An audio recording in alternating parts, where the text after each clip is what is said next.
Salut, c'est Rudy, et avant de vous partager mon épisode du jour, je souhaitais vous parler d'un projet que j'ai lancé récemment. En effet, après presque un an d'existence du podcast, je me suis rendu compte de quelques manques entre guillemets concernant certains sujets qui pourraient aider à mieux performer. N'étant évidemment pas un expert dans la pratique du kayak, je suis toutefois depuis plus de 20 ans dans le milieu de la musculation, et c'est pourquoi je souhaite vous partager mes meilleurs conseils en rapport avec le kayak. C'est pourquoi j'ai réalisé une formation gratuite à destination des kayakistes et séistes motivés en quête de progrès. Dans cette formation gratuite, je vais vous partager des conseils techniques, avec vidéo à l'appui, sur certains exercices phares en musculation que vous pratiquez déjà. Je vais également vous partager des conseils alimentaires, et notamment sur comment prendre de la masse utile, mais aussi sur comment éviter au maximum les blessures au dos et aux épaules si fréquentes pour beaucoup. Enfin, je vous partagerai ce qui est pour moi un trait de caractère indispensable à cultiver pour aller encore plus loin, parce que votre réussite ne dépend que de vous. Si vous êtes intéressé par cette formation gratuite, cela se passe directement sur le site www.secretdukayak.org en renseignant votre email dans la petite pop-up présente sur la page d'accueil qui apparaît moins de 5 secondes après que vous soyez dessus. J'espère sincèrement que cela vous aidera. N'hésitez pas à me faire un retour après avoir suivi cette formation gratuite si vous aviez des idées, questions ou suggestions. Salut, c'est Rudy et je vous souhaite la bienvenue pour ce nouvel épisode des Secrets du kayak. Le but de ce podcast est de vous partager ma passion du kayak de course en ligne et de partir à la rencontre des champions. Qui sont-ils et que font-ils pour performer au plus haut niveau? Aujourd'hui, je vous partage ma conversation avec Amélie Kessler, médaillée de bronze en kayak marathon au World Games 2013 en Colombie, mais aussi multiple championne de France de la discipline. Cela faisait un moment que je souhaitais interviewer une athlète du kayak marathon. J'en ai donc profité pour lui poser toutes mes questions. J'espère donc que l'épisode vous plaira. Je vous laisse maintenant découvrir Amélie et ses secrets. Salut Amélie, comment ça va aujourd'hui? Salut Rudy, écoute, ça va? Il semblerait que tu sois blessé. Est-ce que tu peux nous en dire plus? Effectivement, en rentrant du club, j'ai rencontré un cycliste qui avait décidé de m'arrêter là, donc j'ai fait un petit passage par le sol et je me suis cassé 3 doigts de la main droite parce que la main droite, on s'en sert pas beaucoup, hein, donc j'ai préféré casser la main droite. Voilà. Et ça fait longtemps que t'es blessé? Je suis blessée depuis le 8 octobre. Ok, donc juste après les championnats du monde, si je dis pas de Juste conneries. après les championnats du monde, ouais, c'est ça, une semaine près, quoi. Enfin, Et voilà. d'ailleurs, comment ça s'est passé pour toi les championnats du monde? Ça s'est pas très très bien passé. Les objectifs n'ont pas été remplis et voilà. Mais bon, parfois il faut savoir avoir de l'échec pour pouvoir rebondir plus fort. Voilà, du coup, je suis tombée très bas. Justement, alors pour revenir un peu sur ton parcours, qui est un peu atypique de ce que j'ai trouvé, comment tu as commencé le kayak, toi? Alors moi, j'ai commencé le kayak via les tickets sport à Gérardmer. En fait, c'est la ville qui mettait en place des semaines sportives à bas prix, en fait. Et donc, j'ai commencé, alors je me souviens plus si c'était en avril ou plus tard. Enfin bref, c'est sur les semaines de vacances scolaires où on faisait une semaine du sport qu'on voulait. Enfin, les clubs disaient oui, on veut bien faire des stages. Et donc voilà, j'ai commencé comme ça à Gérardmer. Mais de mémoire, j'ai vu une fois le lac de Gérardmer, c'est un lac qui est assez agité, non? Non, c'est pas vrai. Il n'est pas si agité comme au championnat de France. C'était assez exceptionnel quand même.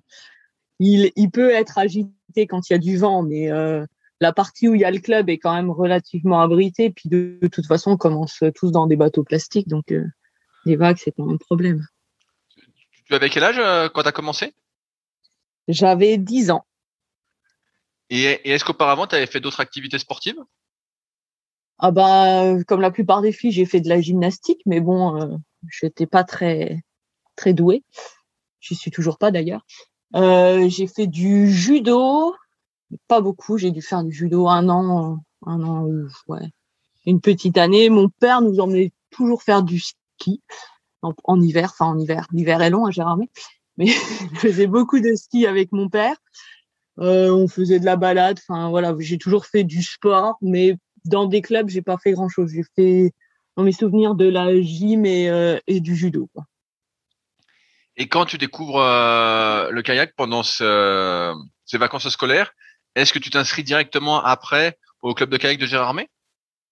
Ouais, j'ai dû m'inscrire vraiment pas longtemps après.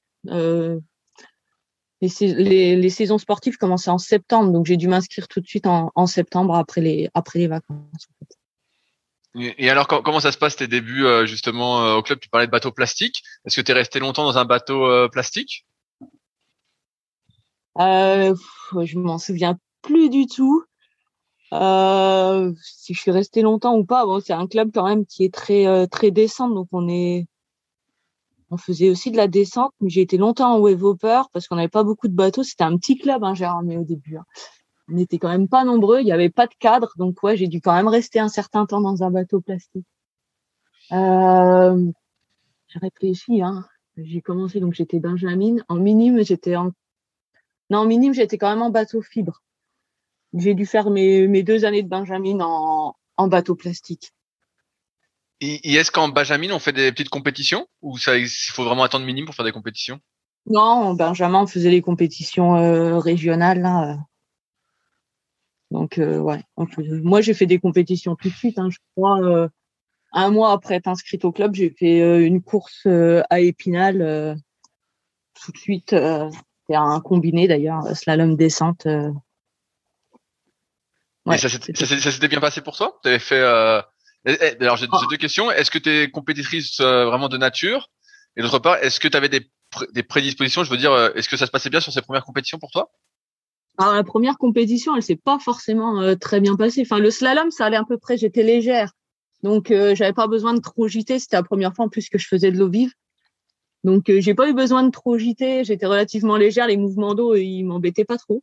La descente, ça s'est un peu moins bien passé. Je me suis retournée, c'est mes parents qui m'ont rattrapé au bord et je suis rentrée en marchant. Mais je suis plutôt compétitrice dans l'âme quand même. Pas le dire trop fort, les pauvres petits jeunes du club, maintenant, ils vont tous savoir qu'à ma première compétition, j'ai nagé. Ouais, en même temps, quand t'es Benjamin, c'est le début, il suffit que ça bouge un peu beaucoup et puis tu tombes. Au début d'ailleurs, est-ce que t'es beaucoup tombé? Je suis toujours beaucoup tombée en fait, pas que au début. Ouais, non, je suis toujours beaucoup tombée en eau vive. Et est-ce que c'est quelque chose justement qui te décourageait ou pas du tout de tomber et de devoir nager pour aller au bord, ou à moins qu'il y avait, je sais pas trop comment ça se passe l'entraînement en descente, mais je me dis que tu dois aller au bord sur un côté pour pouvoir, puis avec le bateau pour pouvoir remonter ou le vider. Ouais, bah oui, il fallait aller au bord. Alors après, j'ai pas forcément fait beaucoup d'entraînement en eau vive, surtout en stage. Du coup, ouais, on avait pas, enfin, il y avait pas de cadre permanent à Gérardmer. Donc quand j'étais Benjamin minime, on faisait beaucoup de lacs. On allait de temps à autre à Archette ou à Épinal. Mais après, quand je suis arrivée cadette, j'ai été sur le club d'Épinal pour mes études. Et je faisais quand même pas beaucoup d'eau vive parce que j'étais toute seule aussi. Non, qu'est-ce que je raconte? Je dis n'importe quoi. En cadette, j'étais encore à Gérardmer, mais j'étais toute seule. Donc du coup, je restais sur le lac et c'est en junior que j'ai été à Épinal et du coup, je faisais un peu plus d'eau vive et du coup, en junior, ça se passait un peu mieux sur les compétitions. Mais sinon, ouais, je nageais beaucoup. Et à partir de quel moment tu as découvert la course en ligne alors? Parce que là, tu parlais beaucoup de slalom et de descente. Alors, la course en ligne, je l'ai découvert assez tard. Je crois en junior. En junior, j'ai dû faire des courses. Alors, il y avait une course à Gérardmer. Le club organisait une course internationale à Gérardmer, donc du coup, on courait là-bas. C'est comme ça que j'ai dû découvrir la course en ligne, mais vraiment très tardivement. Et ce qui fait que t'as pas fait les régates minimes comme tous mes autres invités. Alors. Non, j'ai pas fait les régates minimes, pas du tout.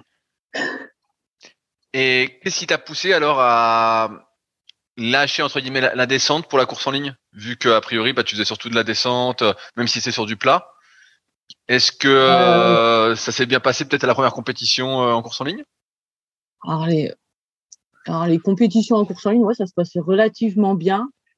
Et c'est Xavier Kempf qui m'avait parlé de ça. C'était son papa d'ailleurs qui nous encadrait. et qui me disait t'as l'air vachement mieux en course en ligne, t'as l'air de mieux t'exprimer, peut-être c'est mieux pour toi. Donc j'ai entendu ce qu'il m'a dit. Il a fallu que ça fasse son petit bonhomme de chemin quand même, parce que quand t'es dans un club de descente où tout le monde fait de la descente, où tout le monde performe en descente, ben quand t'es tout seul à dire en fait moi ça me plaît pas, et je veux faire de la course en ligne, mais il y a pas de bateau, il faut que je trouve un bateau, etc. Enfin, quand t'es cadet junior, c'est pas évident.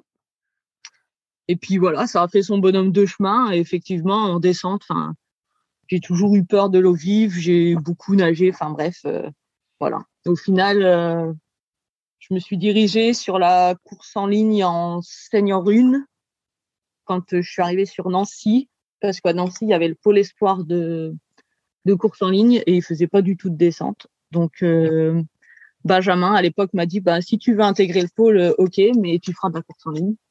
Alors voilà, j'ai fait de la course en ligne. Ah ouais, donc tu t'es quand même acharné sacrément longtemps sur de la descente, alors qu'a priori, tu prenais pas un plaisir fou dedans.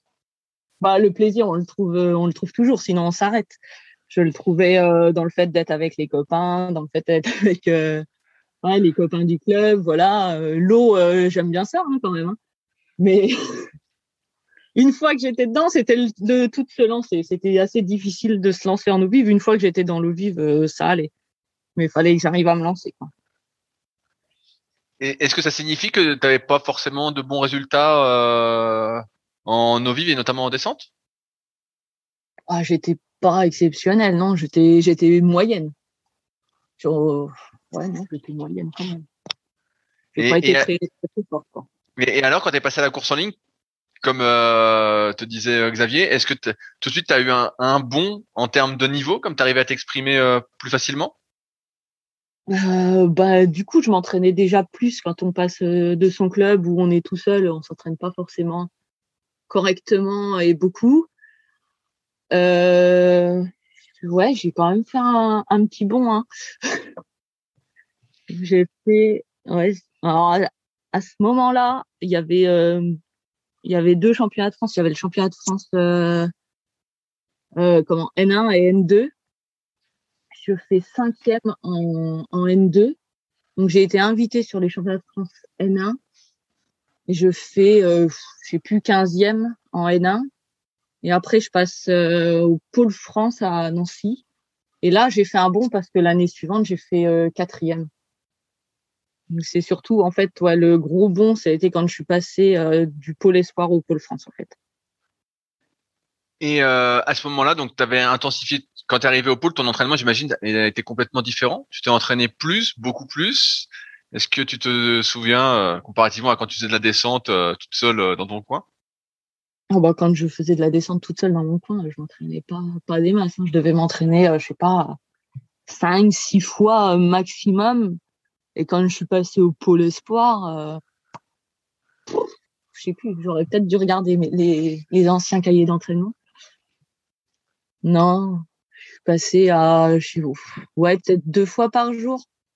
Mais ça m'a pas paru insurmontable et hyper fatigant, en fait. C'était ça qui était assez bizarre. Enfin, quand je discutais avec les champions du club là, qui me disaient comment ça se passe, machin, je dis on s'entraîne plus, mais c'est pas plus dur. Et ils me regardaient tous avec des gros yeux. En fait, ça me paraissait pas exceptionnellement dur. Pourtant, quand tu passes de 4 séances à 12, ça doit quand même être un peu fatigant. Ouais, peut-être que comme tu trouvais plus de plaisir, on va dire, là-dedans et que tu arrivais à mieux t'exprimer, peut-être que ça passait mieux psychologiquement. Ouais, puis j'étais plus toute seule sur l'eau. Il y avait quelqu'un qui me suivait. Enfin, c'était complètement différent, en fait. Et tu dis que tu as fait championnat de France N2 et N1. C'était sur quelle distance? C'était 500 mètres. Ah, donc t'as commencé par le sprint alors? Ouais, oui, comme beaucoup de marathoniens. Il y a que les nouveaux marathoniens qui ont pas fait beaucoup de sprint. Les anciens marathoniens, entre guillemets, on a tous commencé par du sprint. Et qu'est-ce qui a fait que tu t'es tourné vers le marathon alors? Parce que si là, sur le 500, tu progressais petit à petit, tu aurais peut-être continué en sprint? Donc après l'année au Pôle France à Nancy, là, je suis partie faire mes études à Verdun. Donc là, j'ai fait une pause du haut niveau. J'ai continué le kayak, mais j'ai arrêté le haut niveau. Et puis, du coup, voilà, forcément, quand on arrête de s'entraîner, le niveau il baisse. Et quand j'ai repris, alors j'ai repris l'entraînement parce que je voulais faire l'intégrale de la Dordogne avec Claire avec Claire Ab, qui est championne du monde en C1 descente. Et du coup, avec l'entraîneur du moment, il a dit, quitte à s'entraîner pour faire cette intégrale, autant s'entraîner pour rentrer en équipe de France marathon. Et voilà. Et je me suis retrouvée en équipe de France marathon, du coup, la même année, en 2013. Ok. Et tu préférais ou tu préfères justement quand l'effort est plus long plutôt qu'un sprint? Ah là maintenant, clairement. Quand j'avais 20 ans, c'était pas pareil. Moi, déjà, le marathon, c'était vraiment pas reconnu du tout. Je crois que ça rentrait même pas dans le classement des clubs à l'époque, en 2004, 2003, 2004, je sais même plus. Donc ouais, je faisais du sprint parce que en course en ligne, on faisait du sprint en fait. Et ouais, le marathon, c'est quand même vachement mieux. C'est beaucoup plus marrant. Et quand tu as commencé justement le marathon, est-ce qu'il y avait déjà la short race ou c'était vraiment que la longue distance, comme là c'est à peu près 29 km, j'ai vu dans les championnats du monde. Est-ce que tu avais le choix de la distance? Alors non, on n'avait pas le choix de la distance, c'était que de la longue. La short race, c'est quand même tout nouveau. Les premiers championnats d'Europe officiels, c'était en 2019. Alors, il y a eu des prémices en 2013 au World's Games parce que c'était pas un long marathon, il faisait 10 kilomètres. Donc, du coup, 2013, 14, il n'y avait pas eu de short race, peut-être 2016, je crois, je sais plus. Jérémy, il se souvient mieux que moi des dates pour ça. Mais ouais, la short race, c'est tout nouveau. Ok, donc là tu passais du 500 mètres à 30 km en fait, si je comprends bien. Ouais, il y a eu 8 ans quand même. Et Mais oui. tu dis 8 ans parce que là moi je suis encore en 2013. Ouais, en 2013, ouais. Non, mais entre le moment où je faisais du 500 mètres à haut niveau et 2013, j'ai continué à faire du kayak, hein. Et puis du coup, je faisais tous les championnats de France, donc je faisais quand même un peu de marathon par là, mais pas avec la même envie. Comment on s'entraîne concrètement pour le marathon? Parce que dans ma tête, c'est beaucoup d'aérobie, c'est du long, mais il y a quand même des relances de rythme sans arrêt. Donc j'ai suivi les championnats du monde sur la chaîne YouTube, je crois que c'est Planète Canoë, je crois qu'elle s'appelle, sur le truc de l'ICF. C'est ça, ouais. C'est sur Planète Canoë. Et donc j'ai l'impression que ok c'est de l'aérobie, mais il faut sans arrêt relancer. Est-ce que déjà en termes de volume d'entraînement, j'imagine qu'on fait beaucoup plus de kilomètres sur l'eau? Je sais pas si on fait beaucoup plus de kilomètres sur l'eau que les sprinters, hein. Parce que quand même, quand on écoute combien ils s'entraînent quand même beaucoup. On fait beaucoup de kilomètres, c'est sûr, mais on fait beaucoup d'intensité. En général, l'entraînement hivernal ressemble beaucoup à celui des millers. Et c'est après, du coup, les millers, ils raccourcissent leur séance et ils mettent peut-être plus d'intensité. Et nous, on augmente un petit peu plus l'aérobie à ce moment-là. Après, on reste quand même sur des grosses intensités, des grosses VMA. Voilà. Justement, Quentin parlait quand je l'avais interviewé de 30 fois 1 minute sur une. Ça, on l'a pas fait. C'est quoi pour toi des grosses intensités pour l'entraînement marathon, par exemple? Grosses intensités, ça va être, je sais pas, il y a le 4 fois 2000 qu'on fait en stage et qu'on fait assez régulièrement. 4 fois 2000 en EB2. Il y a 3 fois 4000. Du coup, 4000 pour nous, les filles, ça commence à être quand même assez long, quoi. Ok, et quand tu fais ça, tu prends combien de récup entre les séries? Oh, je sais plus. Tu les fais encore, non? Ouais, je l'ai fait encore. 4000, je sais, bah, ça doit être 10 minutes, hein. Enfin, c'est quasiment le temps d'effort quand même. On Ok, ah prend ouais, quand ouais. même le temps de récupérer. Ah ouais, c'est des longues séances. Et en termes d'entraînement, donc t'es toujours sur ce rythme-là, en fait, comme tu disais tout à l'heure, de 2 séances par jour? À peu près, ouais. On est là-dessus. On est sur 2 séances par jour, sauf le dimanche, enfin, sauf un jour de récup, quoi. Et justement, là, donc, comme vous faites beaucoup d'aérobie, même si tu fais 4 fois 2000 ou 3 fois 4000, je vois bien ce que c'est, parce que c'est à peu près ce que j'ai fait ce week-end. Mais est-ce qu'il y a de l'activité aérobie en dehors du bateau aussi? Ouais, on fait de la course à pied, forcément. On fait aussi des intensités en course à pied, parce que l'air de rien, le petit bout de portage, si t'es pas un minimum bon sur les jambes, tu peux vite prendre cher et sortir du groupe de tête, quoi. Donc on fait de la course à pied. En hiver, on fait du ski. On a des blocs entre guillemets où on peut aller faire du vélo ou des choses comme ça, quoi. Est-ce que l'hiver, justement, tu fais comme là, on arrive dans l'hiver, est-ce que tu fais une coupure hivernale avec un ou plusieurs stages de ski de fond? Là, on fait pas de stage de ski de fond en marathon. On n'a pas de budget pour ça.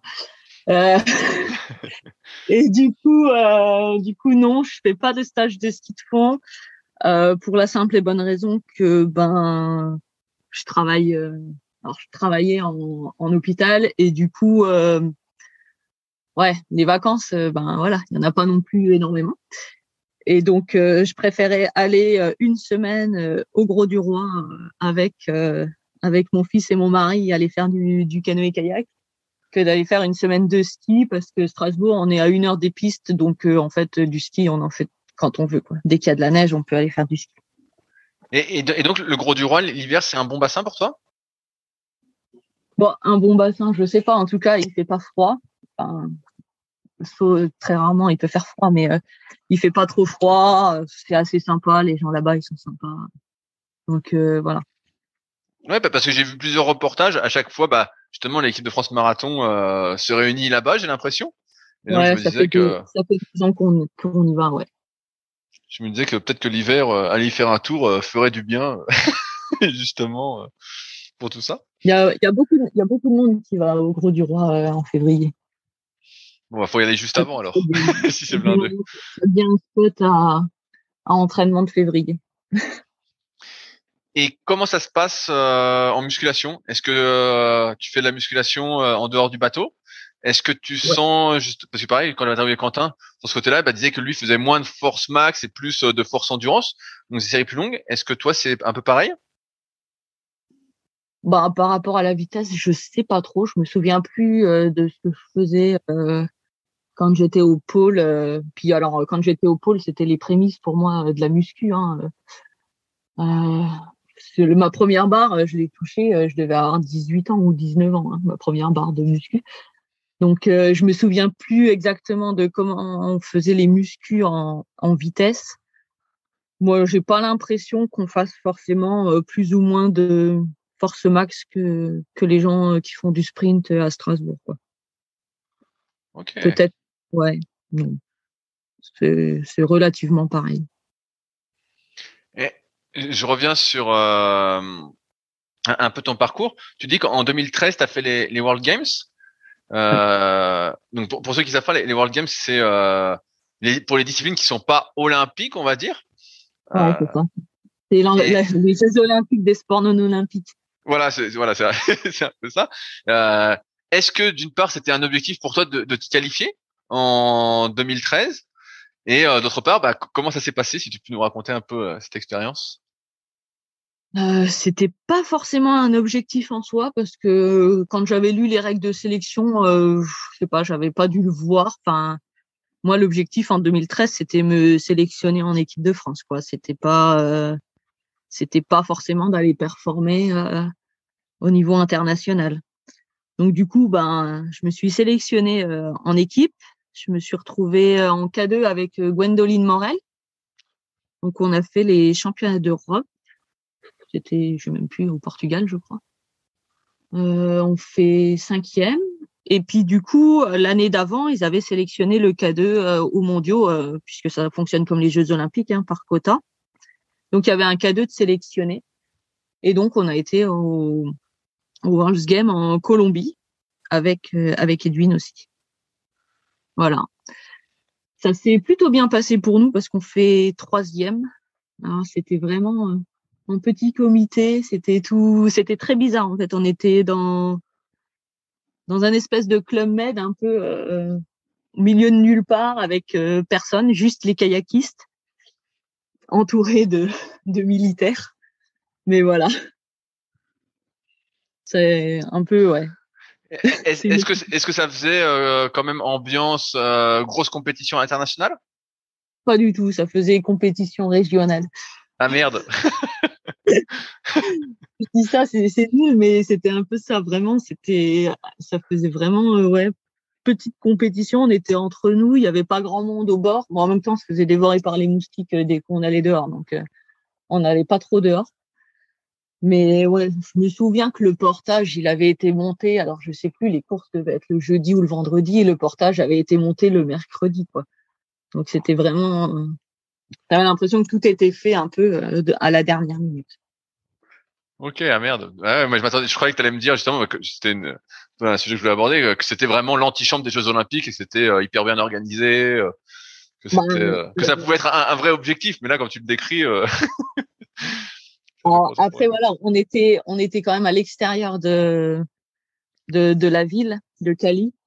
Et dans Cali, on y a passé. Alors, on a été au Club France le dernier soir avant de repartir. Ça faisait déjà plus Jeux Olympiques et grandes fêtes et machin.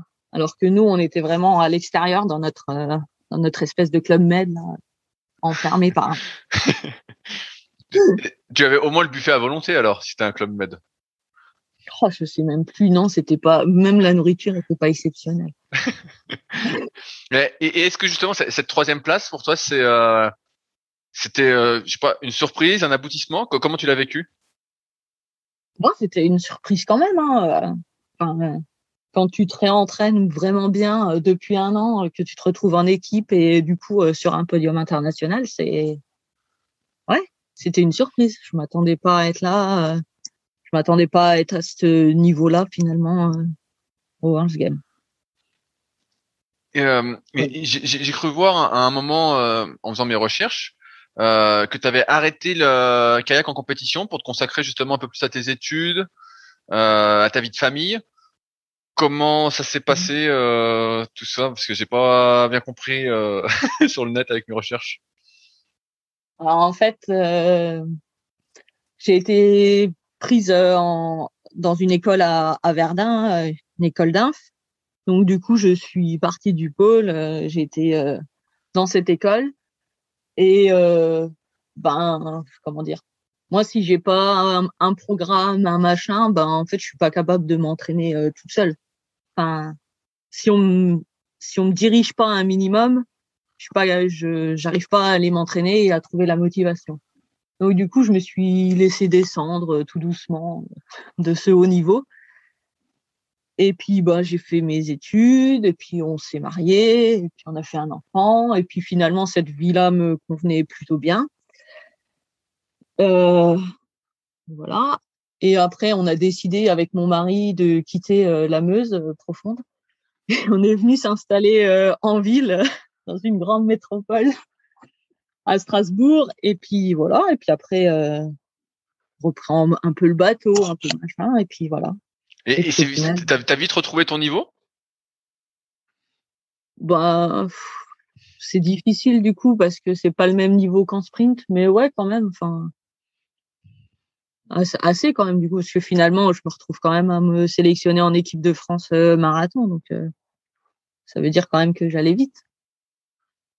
Je te pose ces questions parce que c'est dans toutes les personnes que j'ai interviewées pour l'instant, c'est rare d'avoir un arrêt, on va dire, aussi long et de revenir par la suite, tu vois, à haut niveau. Donc après, j'ai toujours continué à m'entraîner, beaucoup moins, hein, c'est sûr. Je m'entraînais plus que 3-4 fois par semaine, mais j'ai toujours continué à faire du sport et de la compétition. Je faisais les compétitions nationales quand même. Ah donc tu faisais quand même. Mais c'est juste que t'étais moins intensif dans ta pratique, on va dire. Ouais, c'était moins investi, quoi. Euh, en marathon, si j'ai pas de conneries, le bateau il fait 8 kilos au lieu de 12 en sprint. Ouais, c'est ça. C'est Le ça? K1, ouais. Et le Mais K2, c'est 12. alors j'ai jamais essayé un bateau de 8 kilos et un bateau de marathon.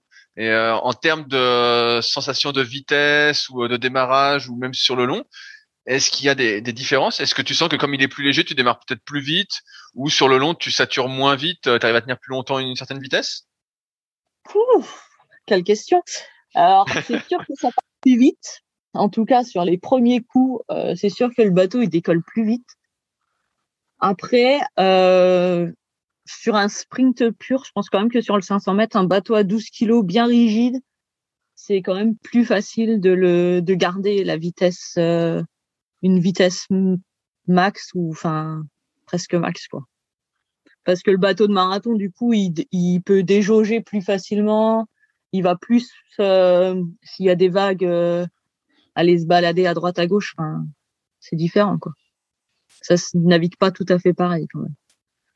Mais par contre, sur le long, c'est peut-être plus facile d'entretenir la vitesse ou pas? Ben, je me suis jamais amusée à faire un marathon avec mon bateau à 12 kilos. Du coup, je sais pas trop parce qu'après, faire du long, j'ai déjà fait des 30 bornes avec mon bateau de vitesse. C'est pas plus, ça m'a pas plus choqué qu'avec mon bateau de marathon, quoi. Ok, ouais, tu vois pas de différence. Alors ça sert que pour le départ, alors finalement, et pour le portage où c'est plus léger, finalement. Ouais. Bon, après, du coup, il va réagir aussi mieux le bateau de marathon dans les virages et quand on veut changer de direction, quoi, par rapport au bateau de vitesse. Mais, Ne serait-ce que dans les prises de vagues, je me suis fait un peu surprendre, hein. D'ailleurs, Manon, sa pagaie, elle s'en souvient encore.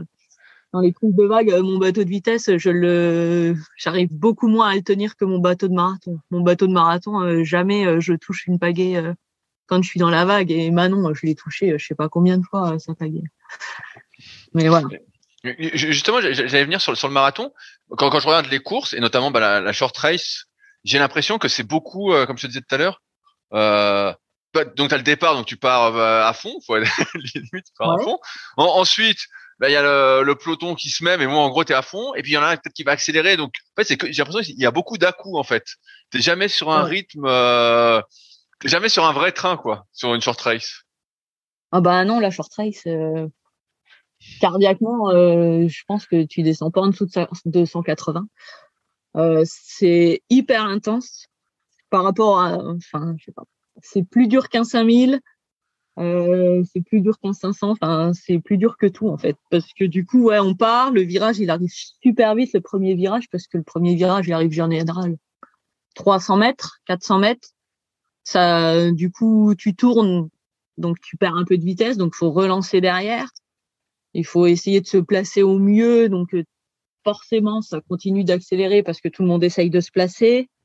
Il y a le deuxième virage ou le portage qui arrive dans la foulée, donc là, ton cœur il remonte à bloc et puis c'est reparti pour un tour, quoi.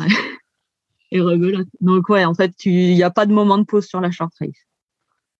Et toi aujourd'hui tu préfères justement la short race ou je sais pas, on dit la long race? Ouais, ou normal. Je sais pas ce que je préfère, moi. J'aime beaucoup la short race parce que c'est court, c'est ultra physique et j'adore ça. Euh, Après, la longue, c'est complètement différent. Alors cette année, on avait pris la décision, enfin j'avais pris la décision de pas courir la longue en K1 pour me préserver pour le K2 parce que on peut pas tout faire, hein, ça demande quand même énormément d'énergie la longue. Donc voilà. Mais de là à dire si j'en préfère une ou l'autre, je sais pas vraiment. C'est différent parce que du coup sur la longue, il y a plus de stratégie à avoir. En termes de différence de kilomètre heure entre une short race et la long race, ça donne quoi? Est-ce qu'il y a 1 km/h d'écart? Ou plus? Ou moins?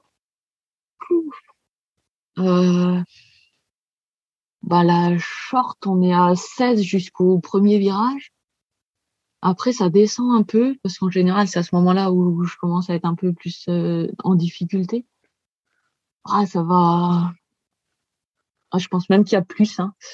Parce que la longue doit être sur une moyenne de 12,7, 12,7, 12,8. Et du coup, la short, on doit être plus autour de 14. Donc, Ah ouais, il y a ouais, 1,5 kilomètre et demi de différence. Ah, mais les hongroises, elles vont très vite, hein, elles nous emmènent très, très vite. ah ouais, mais est-ce que ça signifie que quand tu t'entraînes, par exemple, pour ta short race, là, comme cette année, tu avais décidé de pas faire la long race, même si tu la faisais en K2, est-ce que ton entraînement est justement plus tourné vers des intensités plus élevées? Vu que tu dois tenir quand même un train, je sais pas à combien tu fais 4 fois 2000 ou 3 fois 4000, mais Je l'ai fait à 15, donc je déconne. Non, bah, de toute façon, on est obligé d'avoir un train de course qui va quand même très, très vite. Parce que ouais, ça accélère tout le temps. Alors les filles, c'est un petit peu, ils font des courses un petit peu différentes, quoique on commence à se rapprocher des mecs. Les mecs, c'est vraiment plus, je vais pas vite, paf, accélération, je vais un peu moins vite, parce que ça va quand même très vite. Alors que les filles, les hongroises devant, elles sont capables d'emmener un train pendant 2 heures ultra vite et de lâcher tout le monde juste au train. Donc c'est un petit peu différent. Donc on s'entraîne quand même beaucoup sur du train très très long. Cette année, là, on faisait des séances.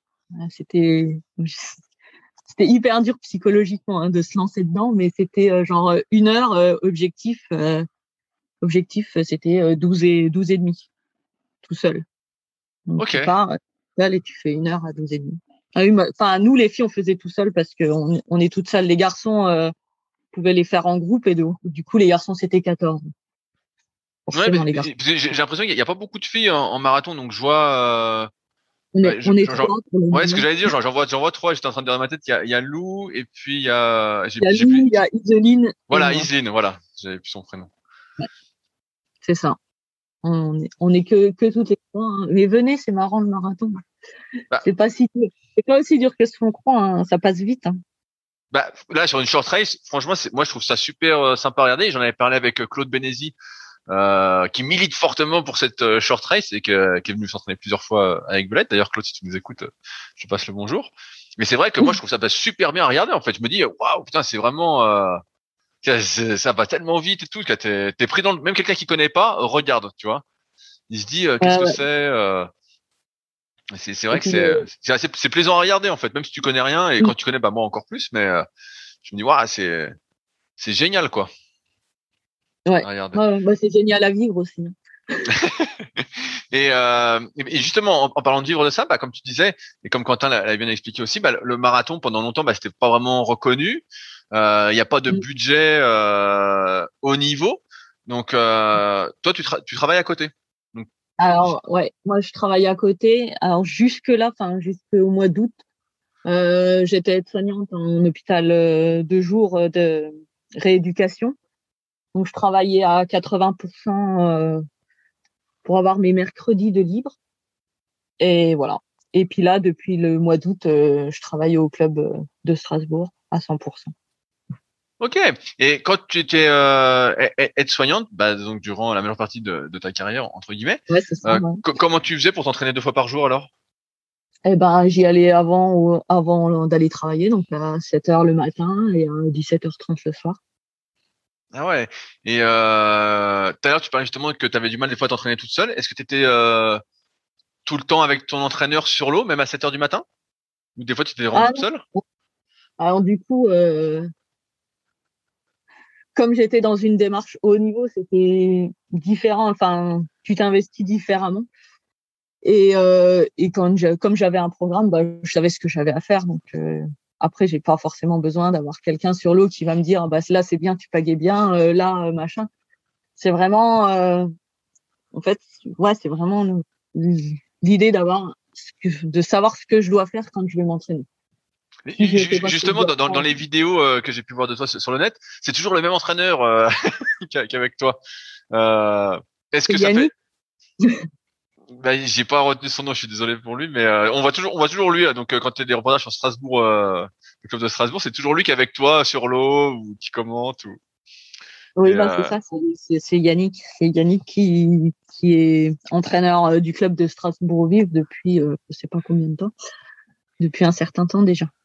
Et donc, c'est lui qui te fait tes programmes, qui te dit, qui te coach, entre guillemets? Alors, c'est un peu plus compliqué au niveau des programmes. En fait, Nicolas Parguel, le manager de la team marathon, nous envoie une trame d'entraînement toutes les semaines, toutes les 2 semaines, enfin bref. Et du coup, après, on peut remodeler à notre sauce pour que ça corresponde aussi à notre niveau, et à nos fatigues, quoi. Ok. Voilà, c'est un programme un peu à individualiser. Parce que pareil, dans les vidéos, j'ai vu, c'est pour ça que je te disais, est-ce que tu t'entraînais toute seule? Parce que j'ai l'impression que là, dans les vidéos qu'on voit, t'es souvent avec les jeunes du club ou Ouais, est-ce que tu effectivement. t'entraînes plus en groupe le soir peut-être? Alors ouais, le soir un petit peu plus. Bon, le matin de temps en temps quand même, je trouvais des gens pour monter un peu avec moi. Mais ouais, là on avait un bon groupe d'un bon niveau quand même, parce que bon, il y avait Yann Wagner qui va quand même très vite, hein, ça reste un garçon. Il y avait Tom Sego en canoë et on avait eu et on a toujours, je dis on a eu. Il y a Guillaume Keller qui s'entraîne à Strasbourg aussi maintenant, donc du coup il y avait un bon groupe d'entraînement. Il y a les vétérans du club aussi. Il peut y avoir des petits jeunes qui poussent et voilà quoi. On trouve toujours du monde pour s'entraîner, pour se faire des kilomètres. Il y a Amarande aussi qui s'est entraîné avec nous. On a fait des 5000 chronos ensemble cet été. C'est grâce à elle que j'ai eu ton contact. Donc, Amaron, pareil, tu nous écoutes, on te passe le bonjour. Euh, Là, tu disais que tu n'étais plus aide-soignante et que tu travaillais au club. Qu'est-ce que tu fais Ouais. au club? Et ben du coup, je fais entraîneur de canoë-kayak. Ok, bah super alors, non? Ouais, non, c'est cool. Bah du coup là, c'est un peu moins cool parce que je suis à la maison et que du coup je peux plus le faire. Mais voilà. Et donc, tu es en charge, comme il y a déjà Yannick qui est entraîneur, vous êtes 2 entraîneurs pour le club alors? On est un peu plus, hein. Au club, il y a du coup 4 cadres. Et donc Yannick son objectif serait de passer sur les écoles de pagaie et écoles de compétition. Et donc je prendrai sa suite en fait à la fin de ma formation. Ouais, donc là, t'es en formation, là, donc là, tu passes, c'est quoi, c'est un BP GEPS? Et je passe le DE-GEPS au calme DE GEPS, ok. avec le Krebs de Toulouse. Ok, donc tu vas à Toulouse plusieurs jours par semaine. Comment ça Euh, se passe cette ouais, formation? Parce que tu me dis Toulouse alors que t'es à Strasbourg. ouais, c'est un peu plus compliqué que ça. Alors parce qu'en plus je fais la formation sur 2 ans. Donc là cette année je passe plus les parties pratiques si on veut, les parties stages. Donc on va plutôt sur les pôles de Vers et de Rennes. Et l'année prochaine, j'irai. En fait, c'est des semaines complètes où on va. Du coup, j'irai à Toulouse l'année prochaine. Ok. Et cette réorientation professionnelle, c'est décidé comment? T'en avais marre de travailler aide-soignante? T'avais peut-être plus envie de travailler dans le kayak? Parce que j'ai l'impression aussi dans le milieu du kayak que une fois qu'on y est, c'est très dur d'en décrocher. J'ai l'impression qu'on commence jeune, on fait les compètes, après soit on devient entraîneur ou on aide un club, ou on travaille pour le club. Et j'ai l'impression qu'en fait c'est toujours je vais pas dire les mêmes personnages, mais les mêmes figures qui sont dans le milieu, quoi. Ouais, bon, c'était une opportunité. Il y avait un des cadres du club qui partait à la retraite. Et puis, ben, le poste était vacant. Le club avait plus ou moins des difficultés à trouver un remplaçant, puisqu'au départ, on cherchait un remplaçant en descente, puisque c'était l'entraîneur de descente. Puis moi, je n'avais pas de diplôme pour encadrer, donc je m'étais pas forcément posé plus la question que ça. Puis au détour d'une conversation à l'Open Jeune de cet été, le président, il a trouvé la formation en 1 semaine. Enfin bref, il a fait toutes les démarches pour moi en 1 semaine et voilà. Et du coup, j'ai dit, faut quand même que je réfléchisse parce que finalement, mon boulot d'aide-soignante où j'étais, il me plaisait bien, hein.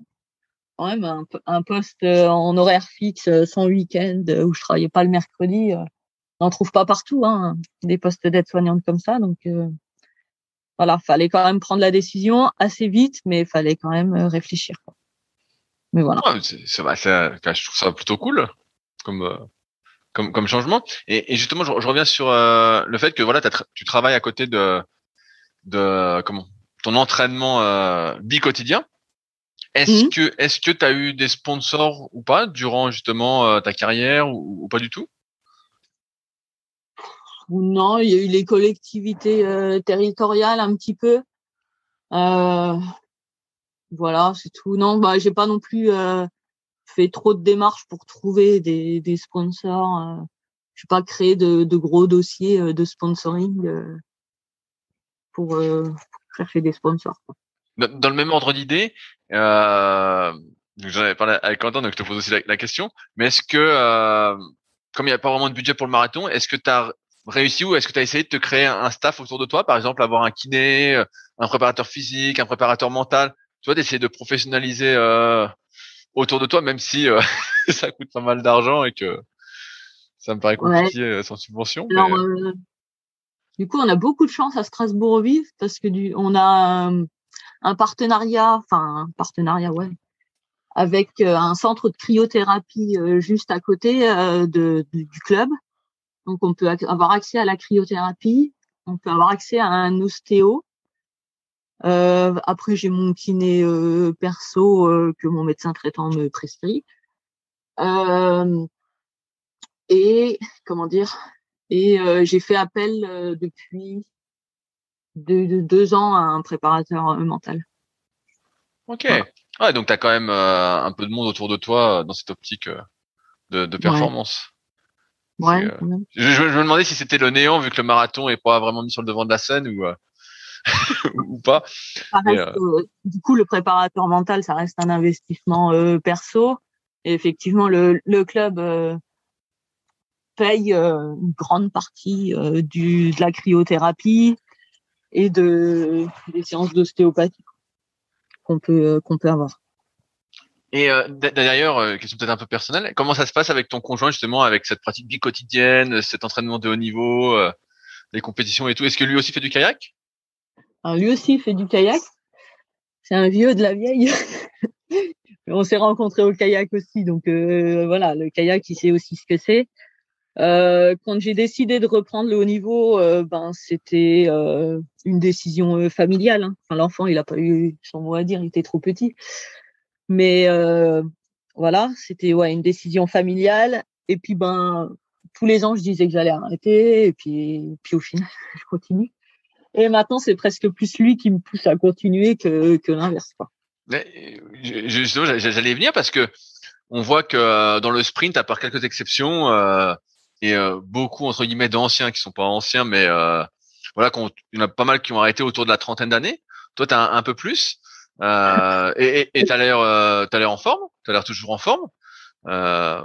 Est-ce que tu te vois continuer justement encore longtemps? Est-ce que tu sens justement des signes, je sais pas si on peut dire ça comme ça, de vieillissement? Tu sens que tu récupères peut-être moins bien? J'ai pas l'impression que tu ailles moins vite, mais comment tu le vis? Comment tu le sens? Alors, je vais pas moins vite, ça c'est sûr. Maintenant, effectivement, c'est sûr que les séances, on met plus de temps à récupérer sur les séances et voilà. Maintenant, ça demande beaucoup d'investissement physique, de temps, d'argent. Donc, ouais, tous les ans, on remet en question, mais je vais pas faire ça encore forcément très longtemps, quoi. Et est-ce que t'as déjà eu des blessures justement, peut-être aux épaules ou au dos, qui sont a priori Alors, lié au kayak, jamais. Je me suis jamais blessée. C'est la première fois que je me blesse. C'est la première fois que je me fais opérer. C'est la première fois que je suis en arrêt de travail. C'était la journée des premières. Au niveau du matériel, j'ai vu que tu avais un bateau vert, mais j'ai pas pu voir. Non, il est plus vert, mon bateau. Il est Ah, blanc. t'as changé de bateau. Ah. Qu'est-ce que tu as comme bateau alors? Alors, je suis restée en Cinco, mais il est plus vert, il est blanc. Comment ça se fait comment ça fait que t'as changé? Un bateau de marathon, comme dirait Yannick, c'est un bateau à usage unique. Ça s'abîme très vite. Il y a beaucoup moins de matière que sur un bateau de vitesse. Et puis, on les porte. Il peut y avoir de l'eau dedans. Donc, des fois, sur les portages, ça tape. Enfin, c'est un bateau qui s'abîme quand même très vite. Et ouais, il commençait à se faire un peu vieux. Je l'avais depuis 2017. Donc voilà. Ouais, il a quand même bien tenu, ça fait quand même 4 ans. Ouais. Bah du coup, il est au club du Gros du Roi maintenant. Ok. Et en termes de pagaie, qu'est-ce que tu utilises? Une Gamarillo M- avec un manche vert. Alors, Euh, M-, c'est quoi? M-, c'est 740. Ah ouais, donc, c'est assez gros pour le marathon alors. Ben, la plupart des filles utilisent à peu près ça, hein. Ok. Enfin, Et tu mets en quelle longueur? alors je paguais en tout petit, je paguais en 2,11 et demi. Et tu m'as l'air assez grande, là, sur les vidéos, tu parais assez grande, combien tu Non, mesures? non, je suis toute petite, je fais 1,64 m. Ok, ouais, tu parais plus grande sur les vidéos. Parce Ouais, que j'ai un buste très grand. ouais, c'est Et ce que. j'ai petites jambes. Justement, je lisais un truc pour ceux que ça intéresse sur le site de l'ICF. Ils ont mis le manuel des coachs niveau 2 et 3 en ligne et ils parlaient justement de la taille assise qui était hyper importante pour le kayak. Et c'est vrai que tu parais grande en fait. Je, Oui, je, non. com- je comprends mieux. Bon, Ah après, ouais. si t'as vu dans le bateau de vitesse aussi, je parais plus grande parce que le siège, il est plus haut que dans mon bateau de marathon. Mais c'est qu'une impression, je suis pas très grande. Et ça se joue à combien de centimètres l'écart en termes de hauteur entre le bateau de marathon et le bateau de vitesse? Oh, je crois que j'ai 1 centimètre ou 1,5 cm. Mais c'est juste une histoire de rail du rail qui est mis dans le bateau. En fait, j'ai racheté le bateau d'Amandine Lotte et je sais pas. C'est Pourtant je les ai calés exactement pareil, mes deux sièges, mais je suis plus haute dans le bateau de vitesse. Et est-ce que ça sent en termes de stabilité pour toi ce centimètre? Non, non, non, je suis aussi stable dans mon bateau de sprint que dans mon bateau de marathon. Ouais, c'est ce que je pensais. Je me disais après toutes ces années à être dans le bateau, normalement. Tu sens plus trop les choses. Et je reviens sur un truc que tu as dit tout à l'heure. Quand tu es passé de la descente à la course en ligne, et que la descente c'était en eau vive et que tu te baignais souvent, est-ce que tu as eu des difficultés justement en termes de stabilité avec les bateaux de course en ligne au début? Non, enfin, je me souviens pas avoir eu de problème de stabilité dans ces bateaux-là, non. Ouais, donc c'était vraiment l'eau vive qui te... Mais c'est l'eau vive qui me faisait tomber, là. Tu disais que tu avais un manche vert. Si je dis pas de Ouais. bêtises, c'est le plus souple, non? Non, il y a bleu encore qui est encore Ah, il y plus a bleu souple. en dessous, ok. Et bleu, ah non, non, bleu, c'est les MF Tech. Ouais, bref, maintenant il y a le orange pour le surf ski, je crois. Ok. Et tu sens une vraie différence entre un manche, je sais pas, blanc, vert, orange, si t'as testé? Ou Alors, le jaune de orange, base? orange, j'ai pas testé. Jaune, j'ai pas testé. J'ai que du blanc ou du vert.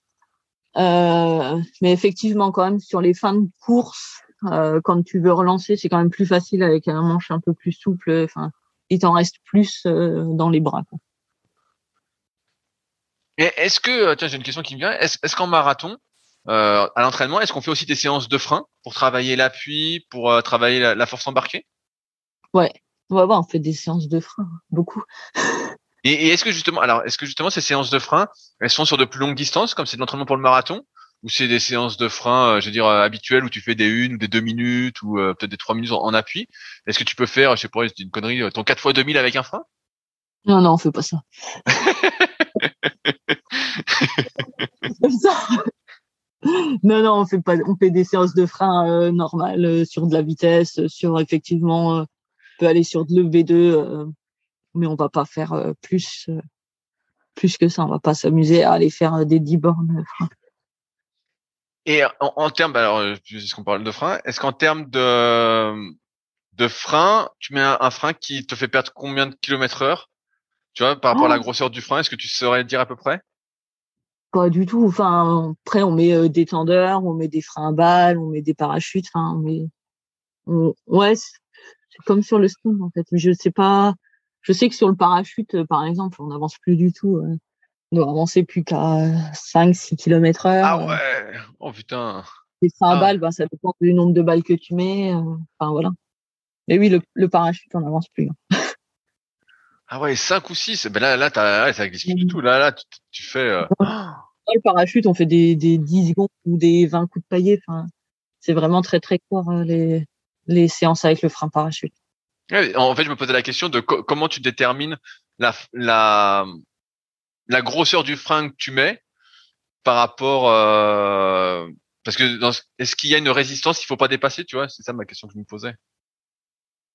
Bah, ça dépend après aussi ce que tu veux travailler. Si tu veux travailler le développement de la force ou l'appui ou le placement ou voilà. J'ai vu que certains justement mettaient du poids dans le bateau aussi pour Ouais. travailler ça. Est-ce que c'est des choses que tu as déjà fait? Alors on a mis du poids dans le bateau, mais c'était pas forcément pour l'utiliser comme un frein. Enfin, ouais. À la fin du premier confinement, on avait mis du poids dans le bateau. Et puis au final, je l'ai jamais enlevé avant les courses. Donc voilà. Alors là, ça fait penser à quelque chose. Là, tu disais que tu n'avais pas de coupure hivernale de bateau.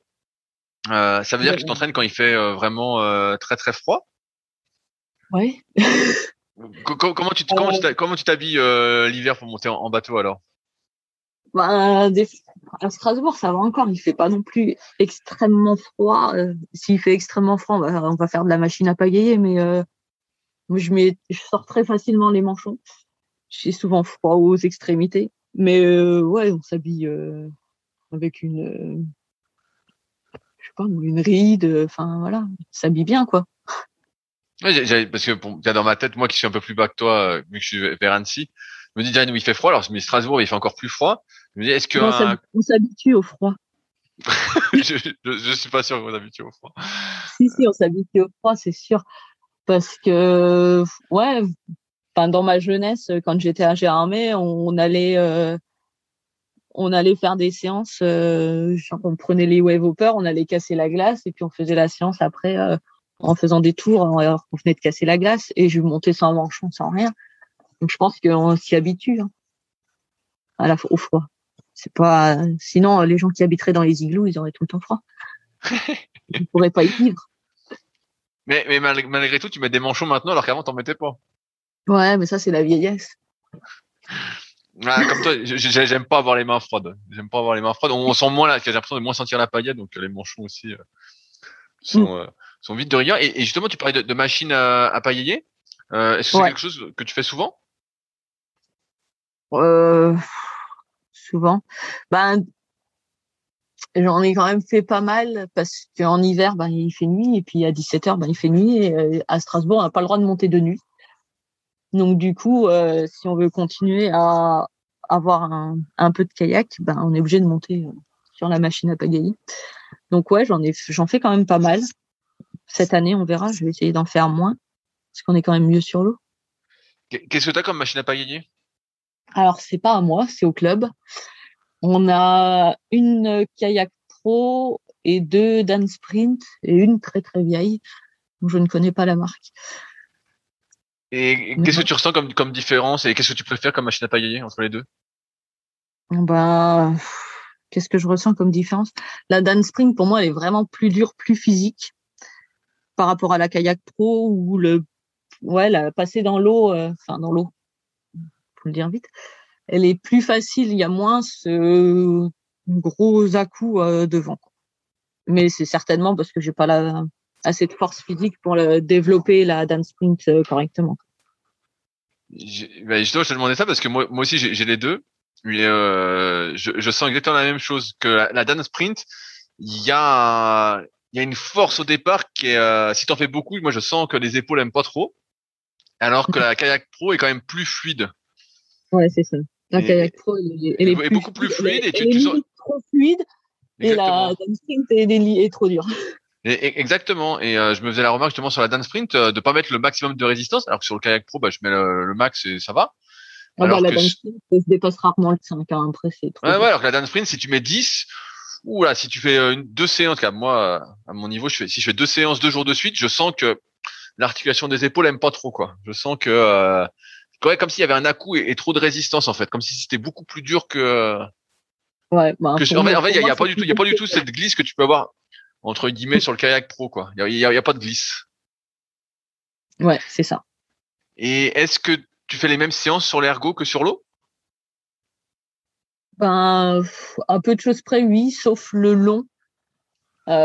Si on a 15 bornes, ben, je vais pas m'amuser à faire 1h30 de machine à pagayer sans m'arrêter.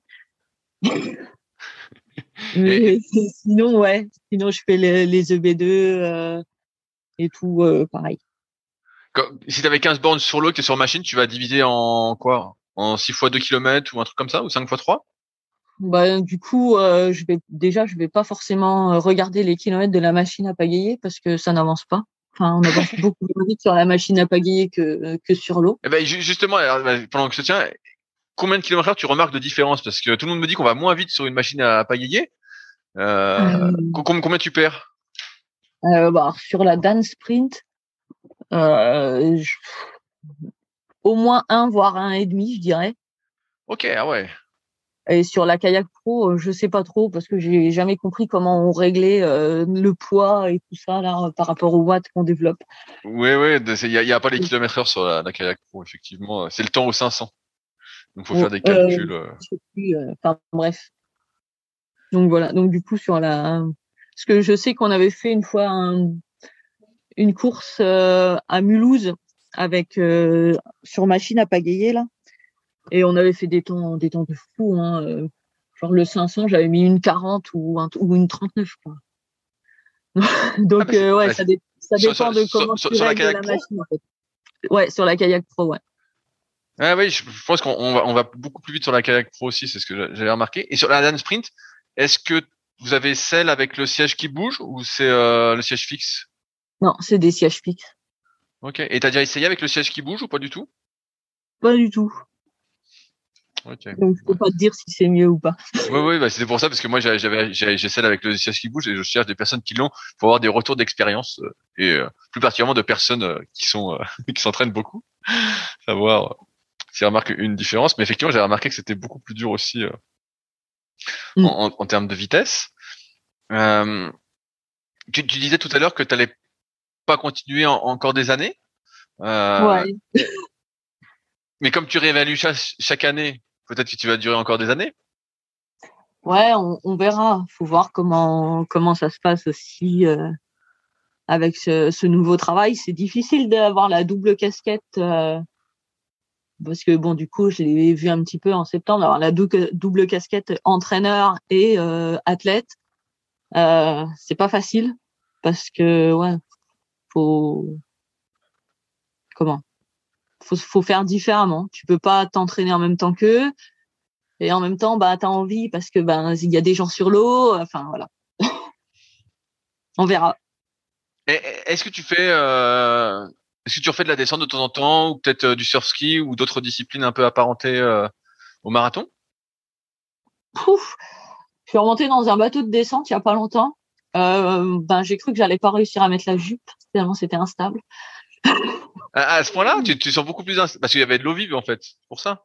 Même pas en plus parce que je faisais comment la sécurité aux petits, mais il y avait pas de place. En fait, tu rentres et l'îloir il est tellement petit, t'as pas de place pour tes jambes. Ouais, je sais pas. Après voilà, au bout de 3 minutes, ça allait. Hein. J'ai retrouvé comment on faisait. Hein. Mais ouais, je me suis vraiment sentie instable et je me suis dit c'est pas possible, je vais pas y arriver. Donc ouais non, je fais très rarement de la descente. J'ai pas beaucoup de temps non plus pour peut-être j'en aurai un peu plus, mais ouais, j'ai pas beaucoup de temps pour faire autre chose que du kayak de marathon. Comment ça se passe au niveau de ton hygiène de vie, on va dire, parce qu'on a parlé ostéo, kiné, cryo, prépa mentale. Est-ce que, parce que je vois que bah, tu es assez athlétique hein, sur les vidéos, donc est-ce que tu suis une alimentation, est-ce que tu fais très attention à ce que tu manges, est-ce que tu prends des compléments alimentaires, est-ce que tu t'assures de dormir, je sais pas, je caricature un peu, mais 8 heures chaque nuit? Comment ça se passe de ce côté-là? Alors, je m'assure pas de dormir 8 heures par nuit, j'ai pas le choix en fait. Puis le soir, je suis fatiguée, je me pousse et puis je me lève le lendemain. Enfin, voilà, ouais, c'est pas forcément parce que je le veux en fait, c'est parce que ouais, j'ai pas trop le choix de le faire. L'alimentation, alors j'ai un problème avec l'alimentation. Je fais pas très attention en hiver Parce que la raclette, parce que la choucroute, parce que voilà, c'est l'hiver, hein, faut manger gras. Le gras, ça reste la vie.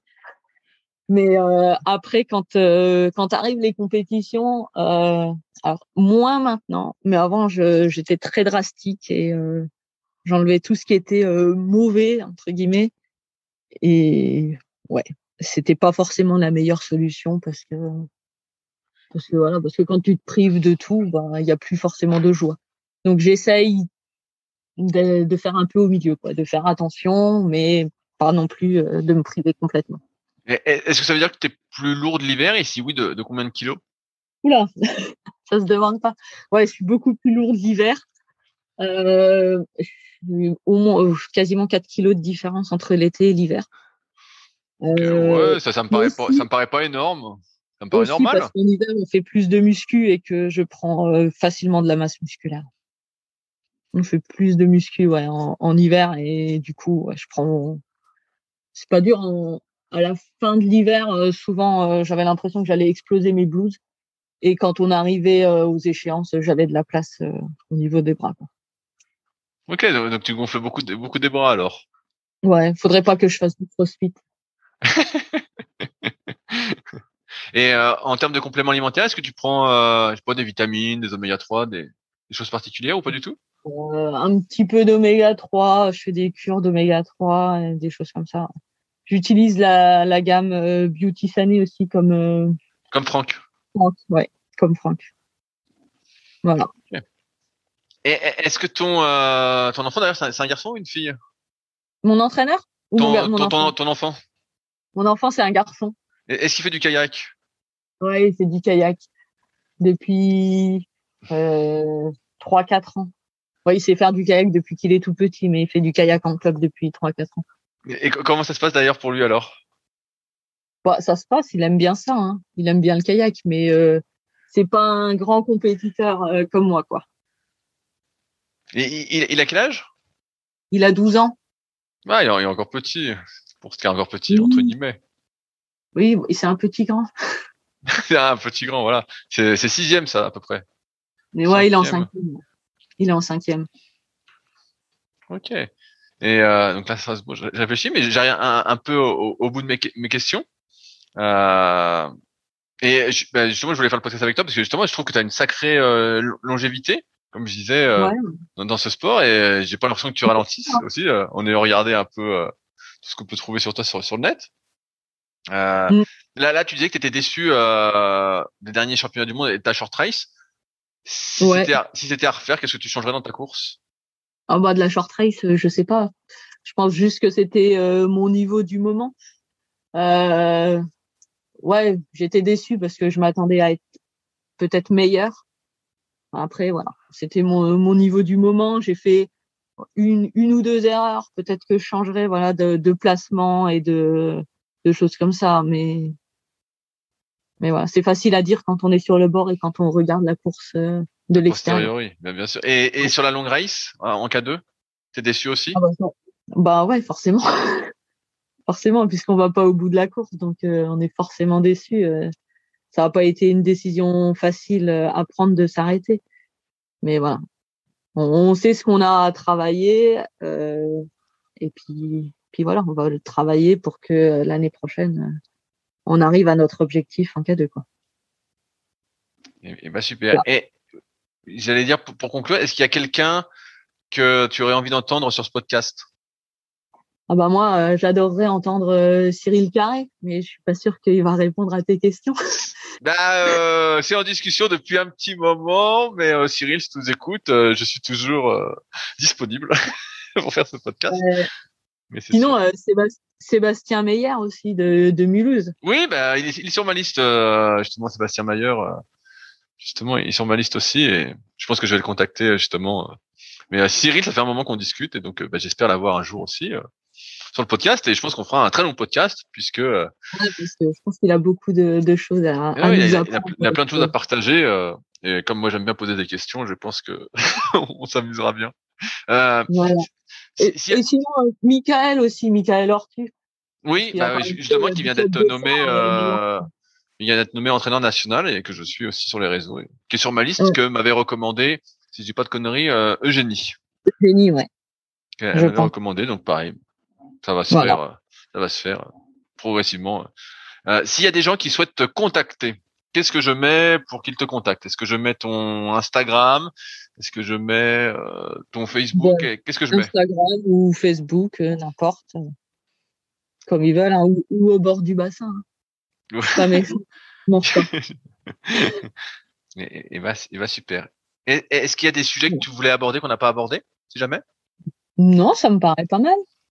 Et bah super. Et bah merci encore de ton temps, Amélie. Puis j'espère que vous avez passé, comme d'habitude, un agréable moment et que ça vous a donné des pistes et de la motivation pour mieux glisser sur l'eau. Sur ce donc, salut à tous et merci encore, Amélie, de ton temps. Salut. Si vous êtes encore là, c'est que l'épisode vous a plu. Dans ce cas, je vous invite grandement à m'aider à faire grandir ce podcast en mettant une note de 5 étoiles et un commentaire d'encouragement sur l'application de podcast où vous l'écoutez et plus particulièrement sur l'application podcast d'Apple. Cela m'aidera d'autant plus à accueillir les meilleurs kayakistes français grâce à la crédibilité que vous me donnerez. Enfin, vous pouvez retrouver la retranscription écrite de cet échange sur www.secretdukayak.org. En attendant, laissez glisser et à la semaine prochaine.